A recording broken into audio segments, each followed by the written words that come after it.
Dia Mundial do Aventureiro e o tema que foi proposto para todo o Brasil e para outros países da América do Sul, para esse grupo chamado Aventureiros, de 6 a 9 anos, é Jesus sabe, Ele cuida de você. Olha que tema lindo. Jesus sabe, Ele cuida de você. É um tema dedicado às crianças. É um tema dedicado aos adolescentes, aos jovens, aos adultos, a quem tem mais idade, porque Jesus nunca, em nenhum momento, disse: eu cuido desses e não cuido daqueles. Então, por que, quando um time de futebol vai jogar, os 2 goleiros fazem oração para ganhar o jogo? Os jogadores fazem oração para ganhar o jogo. Já viram? Nós já vimos muito, inclusive eles levantam a mão para cima. Então, quer dizer que Deus ouve um time e não ouve outro? Porque existe uma catástrofe e a esposa morre e o marido no mesmo lugar não. Deus ouviu a oração do marido e não ouviu a oração da esposa? Amigos, irmãos, no início desse assunto, quando eu digo e afirmo que Jesus vê, Ele ouve, é verdade. Mas por que essas calamidades acontecem? Eu morei no Rio Grande do Sul 4 anos. Eu conheço todos aqueles lugares que estão extremamente assolados. E ontem à noite eu estava falando com uma família, onde eu estive com eles, comemorando 70 anos deste amigo chamado Dario, é o meu irmão, há um mês atrás, lá numa cidade chamada Taquara, onde existe a nossa instituição, o IACS, Instituto Adventista Cruzeiro do Sul. O Instituto Adventista Cruzeiro do Sul está embaixo d'água. Taquara foi assolada. Amigos meus, queridos, estão totalmente desalojados. Eu creio que a tragédia vai ser identificada quando as águas abaixarem. Não dá para mensurar hoje quantos mortos tem, mas é muito mais do que está se dizendo, porque é o que tem de números até agora. Quando esse tema que eu acabei de apresentar agora para os irmãos, esse título, e eu estou procurando ir dentro do assunto teológico, Jesus sabe, Ele cuida de você. Por que tanta tragédia acontece durante toda a história do mundo? Inclusive, os discípulos dele, com exceção de João, passaram pelo martírio, por uma morte violenta. Existe um campo da teologia chamado vontade permissiva de Deus. Ele permite. E um dos maiores exemplos na Bíblia é a vida de Jó. Como Jó sofreu. Que história terrível da vida de Jó. E como depois isso foi transformado, a segunda etapa da vida de Jó. Porém, Jó morreu sem saber a controvérsia entre Deus e Satanás a respeito dele. Então é um campo da teologia que nós vamos conhecer na eternidade. Por que o baby morreu? Por que aquela pessoa passa por isto? Por que eu estou passando por uma provação de vida que não termina? Por que essa dor nunca acaba? Foi quando Jesus disse: no mundo tereis aflições. Vocês vão passar por angústias, mas tenham bom ânimo, eu estou com você. E é exatamente o título do assunto desta manhã para os aventureiros e para toda a igreja. Jesus sabe, Ele cuida de você. E sabe qual é a maior prova de que Ele cuida de nós? Falando agora nesse momento. Sabe qual é a maior prova? É você que está aqui agora. São os senhores. É a maior prova. Estamos vivos. O milagre da criação, que foi cantado agora há pouco nesse dueto tão lindo, o milagre da criação, aconteceu hoje de manhã. Quantos anos você tem? 5, 20, 50, 70, 80? O milagre repetiu-se a cada dia, quando você e eu, senhores, abrimos os olhos, estamos vivos. Louvado seja o nome de Deus. É o milagre da criação. E o texto base para o assunto desta manhã é Mateus capítulo 11. Abra sua Bíblia no livro de Mateus capítulo 11, um versículo tão conhecido. E antes da leitura do primeiro texto, eu quero fazer uma oração pedindo a bênção de Deus para esse momento de comemoração do Dia Mundial do Aventureiro. Vamos orar. Querido e bom Deus, muito obrigado pela bênção de estarmos aqui na igreja. Muito obrigado pela vida que nos dás. Muito obrigado pelo símbolo dessa vida através da Baby Heloísa, que foi dedicada agora há pouco. Que bênção maravilhosa de Deus. E agora que abrimos a Tua palavra em comemoração ao Dia Mundial dos Aventureiros, que o poder do Espírito Santo que aqui está continue em nosso meio. E que a Tua palavra nos traga agora o incentivo para continuarmos a nossa vida diante de tantos obstáculos que temos à frente, porém em todos eles vemos o Teu poder, que possamos sentir nesse momento a presença e a atuação do Espírito Santo em nossas vidas. Perdoe os nossos pecados, a fim de que nada impeça ouvirmos a Tua voz, em nome de Jesus. Amém. O texto de Mateus, no capítulo 11, versículos 28, 29 e 30, diz assim: Vinde a mim, todos os que estáis cansados e oprimidos, eu vos aliviarei. Tomai sobre vós o meu jugo, e aprendei de mim, que sou manso e humilde de coração, e encontrareis descanso para as vossas almas. Porque o meu jugo é suave e o meu fardo é leve. Quantos que estão aqui nesta manhã não sabem o que é jugo? Pode levantar a mão, não tem problema. Levante a mão. Então todos sabem o que é jugo? Todos sabem o que é jugo? Ninguém levantou a mão, só um levantou a mão. Então, coluna do meio, todo mundo. Deixa eu dizer. Obrigado. Deixa eu explicar. Jugo é aquilo que lá no tempo de Jesus chamava de canga. Tente imaginar um pedaço, um tronco de madeira, que eles fazem uma meia-lua, do outro lado fazem uma meia-lua, pegam um boi já com bastante idade, colocam aquela canga em cima, e encaixa no pescoço dele, e a outra parte de um boi novinho, encaixa ali. Então, é uma madeira só, porém com dois ângulos para a corcova entrar. E o boi mais velho, aonde ele vai, ele leva o boi mais novo. Porque está preso a ele, através daquela canga. Isso chama-se jugo.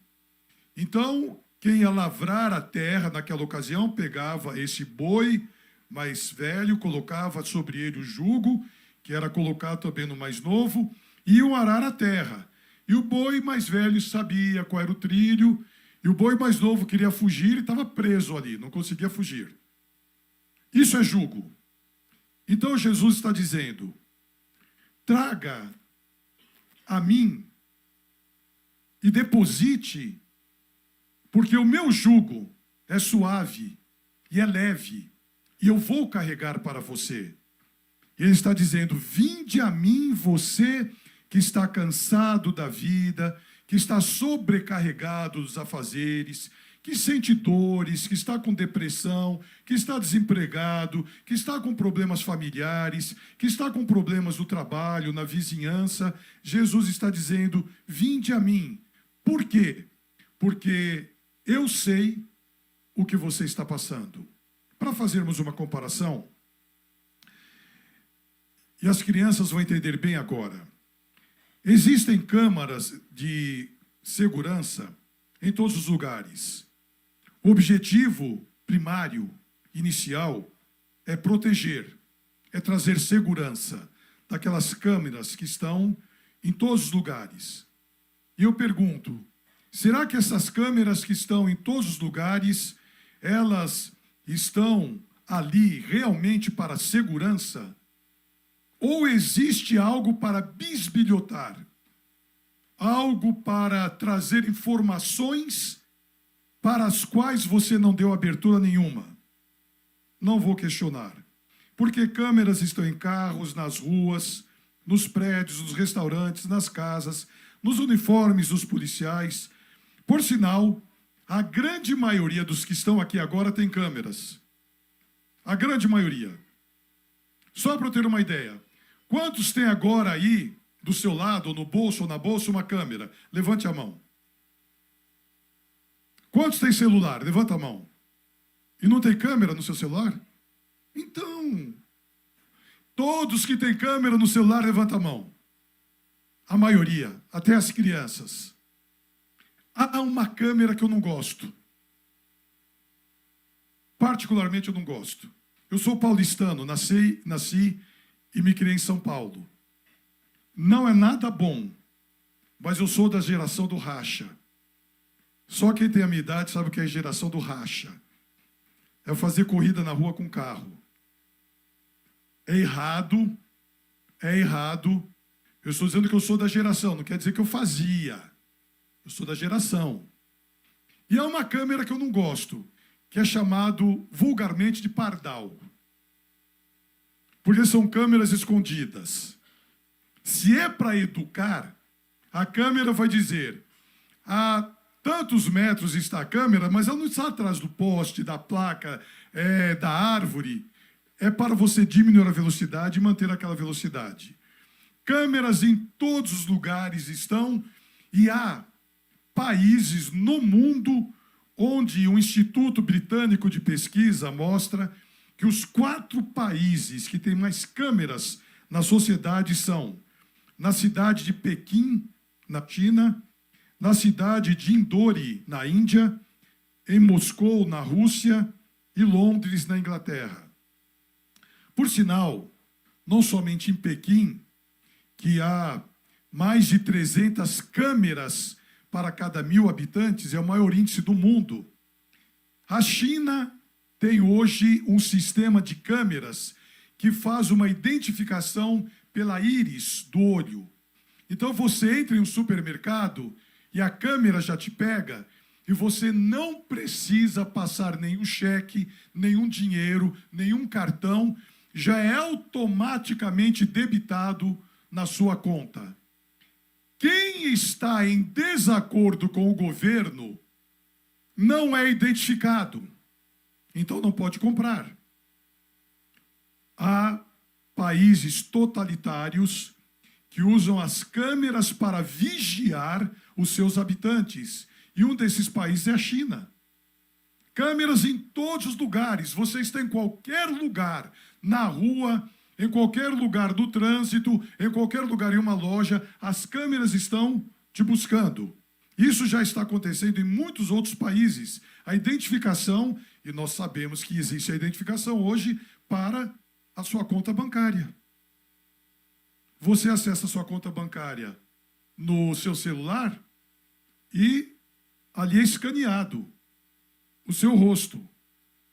Se não for a sua íris, porque você pode fazer uma plástica e o rosto pode mudar, mas essa parte aqui do olho não muda e você é identificado. Qual vocês acham a cidade do Brasil que tem mais câmeras?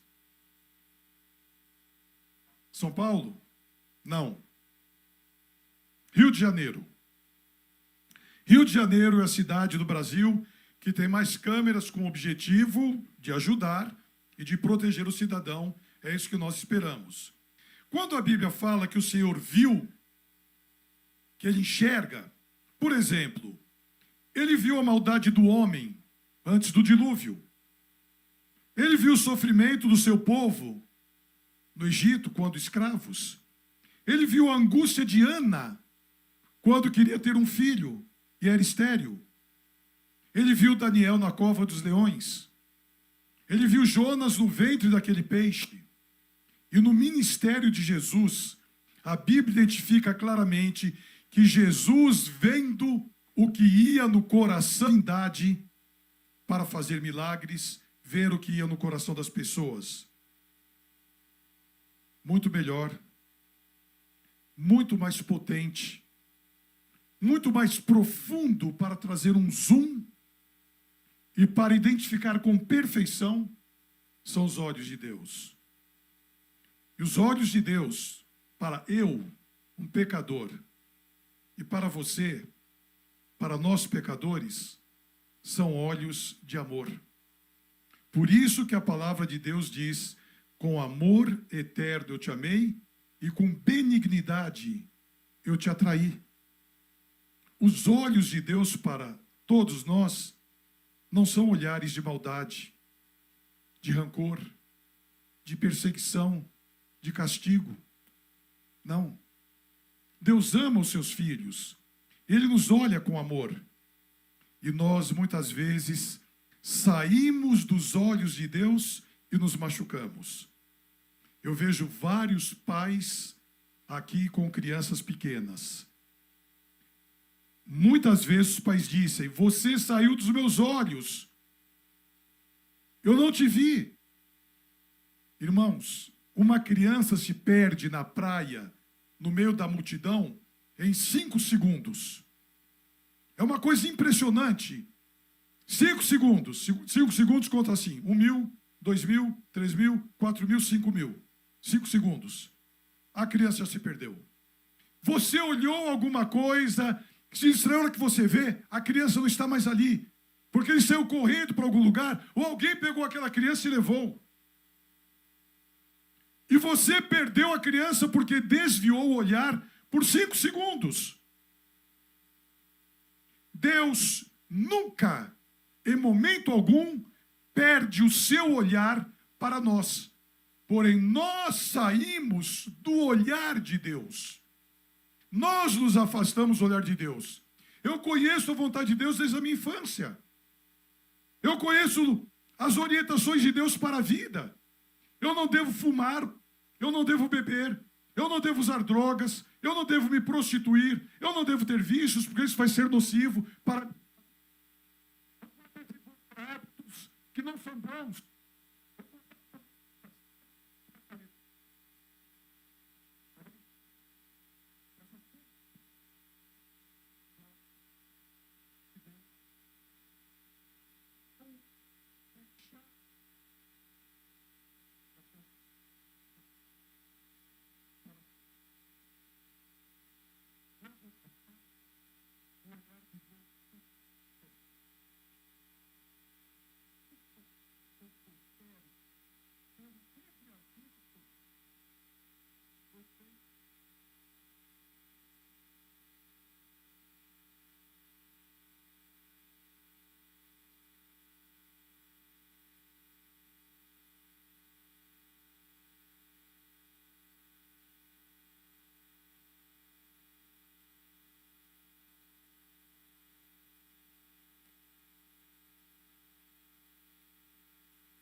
Com amor eterno eu te amei. Eu sempre estou com você. Eu nunca deixei de te amar naquele momento que você estava roubando. Eu nunca deixei de te amar naquele momento que você estava traindo. Eu nunca deixei de te amar naquele momento que você estava mentindo. Eu nunca deixei de te amar naquele momento que você estava cheirando, puxando. Nunca deixei de te amar. Porém, filho querido, eu não podia pegar você pelo colarinho e dizer: vem aqui ao meu lado. Eu estou de braços abertos, te esperando, porque com amor eterno eu te amei. E quando a igreja, sabem por quê? Porque ele vê o nosso coração e ele vê a intenção da nossa mente. Eu vou apenas citar. Está em Salmo 139. Senhor, tu me sondaste e me conheces. Tu conheces o meu andar, o meu levantar. De longe entendes o meu pensamento. Cercas a minha vida. Antes que eu fale qualquer palavra, tu sabes. E antes que essa massa disforme fosse formada no ventre da minha mãe, tu viste, e em teu livro todas essas coisas foram escritas. Se eu tentar fugir lá para o fundo do mar, da tua presença, se eu tentar ir para a parte mais alta dos céus, tu ali estás. A tua destra, a tua mão direita vai me suster. Olha como começa esse salmo. Senhor, tu me sondaste e me conheces. Conheces o meu andar, o meu levantar. De longe entendes o meu pensamento. Antes que eu fale qualquer palavra, tu sabes. E aqui vai uma questão muito importante, querida família que está nos visitando, queridos amigos que estão aqui conosco, querida igreja, queridos visitantes. Deus sabe a intenção do seu coração nesse momento. Vamos supor que alguém para quem eu estou falando agora, ou fora da igreja me ouvindo, ou daqui a algum tempo pegando esse vídeo no YouTube, vai ouvir, isso vai ser repetido. Se você é um criminoso, está fugindo da polícia, está me ouvindo, se você é um devasso, um malfeitor, um mentiroso, um traficante, um viciado, uma prostituta, um ladrão, e nesse momento você entende que Deus te ama e que Ele disse lá em Mateus 11, quando eu li, vinde a mim do jeito que você está.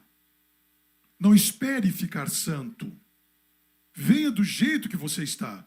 E nesse momento, com todo esse peso de culpa que eu falei agora, existe em sua vida, porventura, outro qualquer, e em sua mente você decide aceitar o abraço de perdão de Jesus, Ele vê a intenção da sua mente antes de você cometer o ato de pedir perdão para alguém, de se reconciliar, de ir ali e pagar, de ir e se entregar. Antes que você faça qualquer coisa, Ele vê a intenção da sua mente e aceita, e te perdoa e te justifica. Isso chama-se justificação pela fé. Eu ainda estou aqui na igreja, ainda mantenho os meus erros que foram cometidos, mas em meu coração e minha mente eu aceito o perdão, você é justificado, eu sou justificado, louvado seja o nome de Deus. E nenhuma condenação há para aqueles que nesse momento são justificados pelo sangue de Jesus, que morreu para nos salvar. E uma das provas lindas que eu tenho na Bíblia, de que Ele vê, sabe, compreende e está disposto a dar a solução, é um relato, um dos mais lindos que eu conheço, que está no livro de 2 Reis, no capítulo 20. Abra a sua Bíblia em 2 Reis, capítulo 20. E lá em 2 Reis, no capítulo 20, nós vamos encontrar a história do rei Ezequias. Nesse relato aqui do capítulo 20, Ezequias está com 39 anos. Ele começou a reinar quando era muito novo. E esse relato do reinado dele está em 2 Crônicas. E o pai dele, chamado Acás, foi um rei ímpio. Desviou o povo de Israel do plano de Deus. E fez acordos com um soberano assírio chamado Tilgat-Pilneser. E esse acordo fez com que ídolos assírios viessem para Jerusalém. E um dos ídolos era o deus Moloque, que sacrificava babies, crianças, e foi colocado em um lugar fora dos muros de Jerusalém, chamado Vale do Filho de Inom. Ali estava o deus Moloque para receber o sacrifício de crianças. Era um rei tão indigno que, quando Acaz morreu, ele não foi enterrado junto com os reis. O filho dele, Ezequias, teve um péssimo exemplo do pai, mas teve uma mãe maravilhosa que o orientou no caminho de Deus. E com 20 anos, ele entrou na igreja que o pai dele havia destruído, fechado. Ele reparou e reconstruiu a igreja. Chamou o coral dos levitas para cantar. Reinaugurou a igreja. E depois de 19 anos, ele teve uma doença mortal. E, no leito de morte, Deus disse ao profeta Isaías: vá ao lado da cama do rei Ezequias e dê um recado para ele. O recado mais pesado que um pastor pode dar. Foi Deus quem falou para Isaías dizer para o rei: Rei Ezequias, coloque a sua vida em dia, que você vai morrer, não vai viver. Irmãos, eu estou vivendo o meu 42º ano de ministério. Há 42 anos eu sou pastor. Eu tenho visitado muitos hospitais. Eu tenho ido em muitas UTIs. Eu tenho feito muitos enterros. Eu já vi pessoas morrerem. Eu nunca disse para alguém, quando chegam em uma UTI, sabendo que está nos últimos momentos, eu nunca disse: meu amigo, minha irmã, confessa aí, porque você vai morrer. Não. Eu sei que o meu rosto é o espelho da pessoa. Então eu chego sorrindo e falo: meu amigo, que bom estar aqui com você, Deus abençoe. Minha amiga, Deus abençoe. Minha irmã, eu vim aqui orar com você, como Deus é bom. Mas chega o pastor Isaías para o rei que está morrendo com 39 anos, novinho, e fala: majestade, Deus mandou te dizer, Deus está te olhando e mandou dizer que você vai morrer. Põe a sua vida em dia. É esse o contexto aqui de 2 Reis, capítulo 20. E eu vou ler agora, que falamos da história. E naqueles dias adoeceu Ezequias de morte. E o profeta Isaías, filho de Amós, veio a ele. Ele disse: assim diz o Senhor, ordena a tua casa, põe em ordem a tua casa, porque morrerás e não viverás. Então Ezequias virou o rosto para a parede e orou ao Senhor, dizendo: Senhor, sê servido de te lembrar de que andei diante de ti em verdade, com o coração perfeito, fiz o que era reto aos teus olhos. E chorou Ezequias muitíssimo. Será que eu preciso dizer a Deus o que eu fiz? Ele sabe. Mas se ele sabe, por que eu vou orar? Se ele sabe, por que eu vou pedir? Se ele sabe, por que eu vou suplicar? Os senhores acham que Deus não sabia que Ezequias restaurou o templo, restaurou a verdadeira adoração, que ele fez coisas maravilhosas no reino? Então, por que dizer: lembra-te, Senhor, de que andei corretamente em teus caminhos? É quando nós oramos. Quando eu me ajoelho e oro, Deus, que tem essa câmera, não sabe o que aconteceu? Antes que eu peça, ele sabe. Então por que eu vou pedir? Nunca esqueçam. Para mostrar em minha confiança a dependência que eu tenho dele. Eu confio em ti, Senhor. Eu sou dependente de ti. Eu confesso que eu errei. Possivelmente eu esteja passando por isso, por erros que eu cometi deliberadamente. Me perdoe. Então Ezequias ora e diz: Senhor, eu não quero morrer. E chorou. Virou o rosto para a parede porque ficou com vergonha. Tinha muita gente ali na sala do rei, no quarto do rei, esperando ele morrer.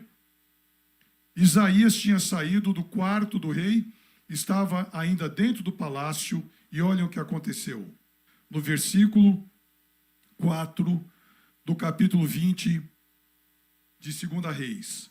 E sucedeu que, não havendo Isaías ainda saído do meio do pátio, veio a ele a palavra do Senhor, dizendo: volta lá para o quarto, Isaías, e diga ao chefe do meu povo, diga a Ezequias: assim diz o Senhor, Deus de teu pai Davi, ouvi a tua oração e vi as tuas lágrimas, eu vou te curar.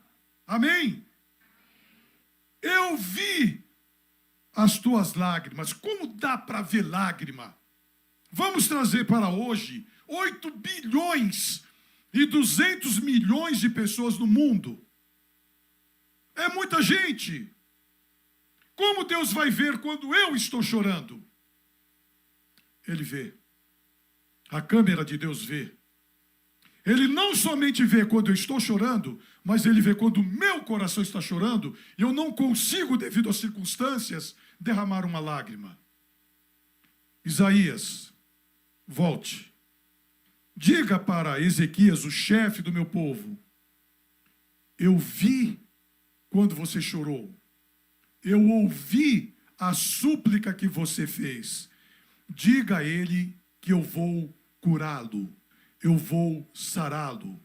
E lá, o relato da vida do pai de Ezequias, que eu citei em 2 Crônicas, capítulo 29, faz com que ele diga: Senhor, lembra-te do que eu fiz.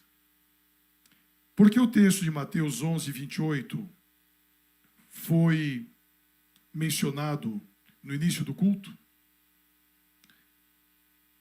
Porque você e eu só podemos ir a Deus se quisermos. Vinde a mim, você que está cansado pela luta da vida e oprimido, prensado das circunstâncias financeiras, existenciais, emocionais, familiares, culturais. Vinde a mim. Eu estou te convidando, diz Deus, para que você venha a mim, porque eu estou vendo que você está sofrendo. Mas eu não posso pegar você pelo braço, pelo colarinho, e tirar de onde você está, porque eu vou quebrar o livre-arbítrio que eu dei lá para Adão e Eva, lá no jardim do Éden, quando eu disse para eles: não façam isso. E eles fizeram. Eu não poderia ter tirado aquela árvore do jardim. Eu não poderia ter colocado uma cerca. Mas eu dou a você, Adão e Eva, eu dou a você, ser humano, eu dou a você, queridos que estão me ouvindo agora em Vila Formosa, a liberdade para aceitar ou não aceitar. E o que é maravilhoso no caráter de Deus, ele sofre, mas se você quiser se perder, ele deixa, porque a deliberação é sua. E nessa manhã, para quem está sofrendo, para quem está com alguma dor, ele está dizendo: para com isso. Eu já te falei tantas vezes. O que precisa mais acontecer? Apenas venha a mim. Eu estou vendo que você está passando por uma angústia muito grande. Eu quero terminar contando um relato que ocorreu agora quarta-feira. Quarta-feira eu estava vindo dos Estados Unidos para cá, e lá no aeroporto de Miami, a hora que eu estava para embarcar, com meu primo, uma senhora que estava lá no balcão começou a falar alto, começou a gesticular. Ela estava com uma espécie de mochila no ombro e começou a chorar. E a pessoa que estava atendendo ela no balcão, com documentos na mão, de uma forma muito fria, eu via que estava negando, eu não sabia o que era. E essa mulher, ela começou a implorar, e ela falou: por misericórdia, eu preciso pegar esse voo. E o coração de pastor não se conteve. Nos Estados Unidos, ninguém põe a mão em ninguém. Você não toca na outra pessoa. Você não se intromete em nenhum assunto. Além de ser cultural, é lei. Eu cheguei ao lado daquela senhora, vi que ela era brasileira, pus a mão no ombro dela e falei: fique calma. O que está acontecendo? E ela disse, e não conseguia falar, não pode acontecer. Eu percebi que naquela mochilinha havia um cachorrinho. o documento dela havia expirado. E ele disse: você não vai viajar. Esse documento está com a data expirada. Já venceu. E ela rogava. Uma hora que eu estava segurando o braço dela, a perna dela fraquejou, ela quase desmaiou. Eu segurei. Aí eu cheguei perto dela e falei assim: fique tranquila, Deus vai resolver o seu problema. Eu sou pastor, eu vou estar com você. Fique tranquila, fique calma, respire, tome um pouquinho de água. Traga água para ela, por favor. Eu me interrompendo ali com quem estava atendendo. Trouxeram água, eu não consigo beber. E eu, bebe um gole, senão você não vai conseguir respirar. Ela com o telefone falando com o marido, uma outra moça que estava do lado, pegou o telefone e falou: Ricardo, vem aqui que a sua esposa está passando mal. E ele disse: eu estou voltando. E eu pensei que aquela moça era companheira de viagem dela. Mas não, estava ao lado ouvindo, e no telefone, que ela fazia o telefonema, ouviu que o marido era Ricardo. E já foi proativa, empática, e ajudou. Eu acompanhei aquela senhora, o marido chegou, conversamos. Eu virei para as pessoas que estavam atendendo e falei: por favor, resolvam o problema dessa senhora. E ele disse: senhor, nós vamos fazer tudo, mas se eu deixar ela viajar com esse documento vencido, eu pego uma multa inicial de $5.000. E eu vou ser multado também depois. Vai ser muito difícil. E ela foi para um outro balcão com o marido, eu fiz o check-in, e antes de embarcar, eu fui novamente a ela. Ele estava vendo a documentação, e eu não soube mais o que aconteceu. A hora que eu estava no voo, o meu primo disse: aquela senhora está aí, na poltrona 17. Aí eu fui. Cheguei na poltrona 17, irmãos, eu não conhecia a mulher. O sorriso dela era tão lindo, com um cachorrinho no colo. Era tão lindo o sorriso dela. Eu falei: qual é o seu nome? Ela falou: Cláudia. Eu falei: Cláudia, você está tão diferente. O senhor que estava do lado com a esposa disse: graças a Deus que tinha um pastor. Eu falei: amém. Eu falei: eu vou orar agora com vocês em gratidão. Ora, pastor, e todo mundo do lado ouvindo. O avião já havia passado dos 10.000 pés de altura. Aí eu abaixei-me do lado dela e falei: Senhor, muito obrigado por aliviar a dor da Cláudia, por ela ter companheiros aí ao lado dela. Obrigado por esse filhinho dela. O animalzinho é filho. Chamo de filho. E quem não é filho fala: vem com o titio, vem com o vovô. É parente. Quem tem pet aqui sabe o que eu estou falando. Aí eu orei e ela agradeceu. Aí eu citei aquele texto de Provérbios: o coração alegre deixa o rosto formoso, mas o espírito abatido seca os ossos. O coração dela formoso, lindo. E antes de o avião pousar, eu fui novamente, conversei. E: pastor, de qual religião você é? Eu falei: eu sou da igreja adventista.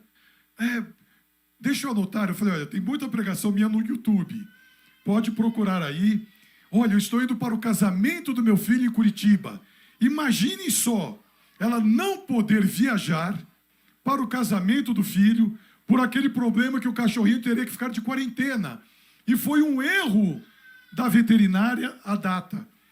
E a veterinária mandou um documento rapidinho com a data correta e ela embarcou. Deus vê quando você chora e sofre em questões que possam ser mais simples. Parece que é simples como uma viagem. Não, não é simples. Era a vida dela que estava ali. Era o animalzinho que ela não queria deixar. E ele, bonzinho ali, passou no colo de meio mundo lá do avião. Não latia e também não foi no banheiro na viagem toda. É um cachorrinho treinado. Irmãos queridos, aventureiros queridos, no Dia Mundial do Aventureiro, eu quero terminar dizendo novamente o título do assunto desta noite, desta manhã: Jesus sabe porque Ele cuida de você. E Ele diz: A minha câmera vai lá no fundo do seu coração, da sua mente, e eu estou aqui para te ajudar. Você crê nisso? Crê? Mamãe, traz a Heloísa aqui um pouquinho, vem cá. Vem cá, não, nós vamos fazer isso em família. Pega a mamadeirinha dela, eu sou vovô. Olha que coisa mais linda. Irmão, vocês vão ver como a Heloísa vai parar de dar mamadeira para mim. Dá uma mamadeira para mim aqui por trás.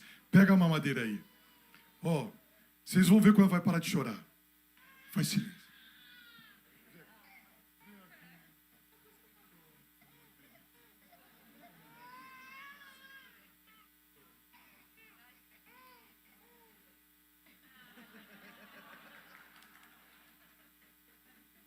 Parou de chorar.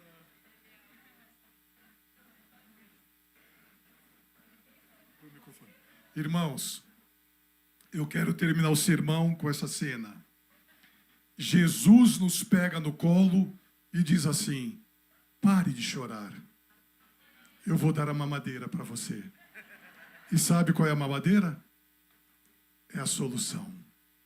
Querido e bom Deus, terminando esse culto, nos pegue em seu colo de amor.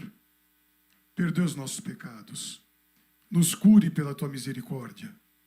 Enxugue as nossas lágrimas e nos dê o alimento espiritual. E assim como eu estou com a baby Heloísa no meu colo, que possamos todos estar no colo de Jesus. E a bênção de Deus nos perdoe, nos restaure, pois em nome de Jesus suplicamos e agradecemos. Amém. Vão para casa na paz de Jesus. E eu não quero mais largar essa baby aqui. Deus abençoe. Um feliz sábado. Tem uma parte agora dos aventureiros.